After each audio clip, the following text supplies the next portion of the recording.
but I did receive a recording of Dr. Barbara Ferrer doing a conference call with a collection of school nurses, school administrators, other education and medical professionals. And the basic premise of the phone call was to update everyone on the status of where the county is with respect to opening schools. Now, I listened to the audio, and I'm just going to play this. This is an excerpt from this audio, but I'm just going to play it now and then let you folks react, and then we'll talk about it on the other side. School's going to need from us, and then what is the experience around cases and outbreaks when we open, even for a relatively small number of people to be on campus. So we don't realistically anticipate that we would be moving to either Tier 2 or to reopening K through 12 schools at least until after the election, after in early November. Like when we just look at the timing of everything, it seems to us a more realistic approach to this would be to think that we're going to be where we are now until we are done with the elections. What does it have to do with the elections? That's right. That makes no sense. So could she just picked a date, the elections? Could I interpret it as they're holding off until the election because sending the kids back into school would be a plus sign for Trump? Would put everybody in a good mood. They'll feel that the whole nightmare is over, and that gives goodwill to Trump and more votes. Is that what they're doing? Are they manipulating the school date based on whatever? I mean, it's not going to have any effect in California. It is odd that she picked the election. So I'm she could have said Halloween, which is a few days before. She could have said anything. What do they expect to change between now and November? What is this? Because originally it was only hospital metrics, right? It was only about running out of hospital beds and ventilators. That fear never materialized. We're long past any danger that the hospitals get overloaded. Why are they clinging to this? So after I listened to the audio, and just for disclosure's sake, there is a little bit more to it, but she talks about, she starts talking about flu season and the upcoming flu season, and then that's all the audio I received. So after I listened to it, in order to try to establish, I guess, sort of a baseline, if you will, I went ahead and emailed the health department directly to say, and the question was simple: when did Dr. Ferrer say the schools plan to reopen? That was the question I sent. And I got a response back that was basically this word salad. I'm serious. It's one big, long paragraph of a word salad. It's not even worth reading because all it really said was, we're reassessing all the time. And as soon as we, do the in-person learning with the high risk and the high need students, the special needs, we'll reassess for everyone else. That was their official answer as to when the schools were going to reopen.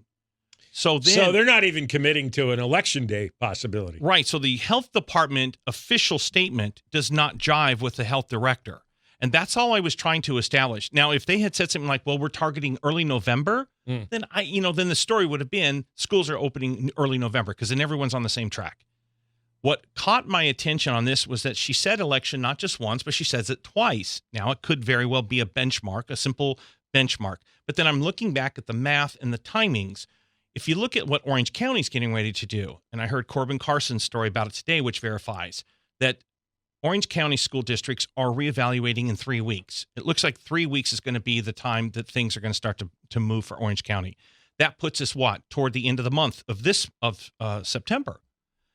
When you start looking at the timing of the breweries, the tasting rooms, the card rooms, the entertainment rooms, the restaurants, everything else is being reevaluated in LA County in 3 weeks. Everything in LA County right now is being reevaluated in 3 weeks. And we're already through the first week of that. And you're dealing they wanted to see what would happen after Labor Day. And you're dealing with a demographic that is it still one death in the entire state of people under 18? As far as I know, yeah. This is what's baffling to me. Well, but see, I know there's concern on the part of the unions and the teachers' unions because kids are spreaders and teachers tend to be older. So there was an older segment of teachers, and they cannot set up a shield for the teacher to teach. But this is what I was getting at. So they've got protocols in place to do it with these handfuls of students that are special needs, high risk, high needs, or whatever the case is, and they said they're going to see how that goes. So basically everything's like, well, we'll see how it goes. We'll see how it happens. But what I was trying to wrap my head around was why she specifically said election. And that's still another month, and that's still 2 months away, almost 2 months away. I mean, I don't. And so I'm trying to figure it out. That makes no sense. So that's. It makes they're long overdue to reopen the schools. And I was going to get in on the call today. This is terrible. This is terrible, especially. I was reading another story today about the limited internet connectivity that a lot of students have. They're basically been shut down from learning for 6 months already, and then it's going to be 8 months.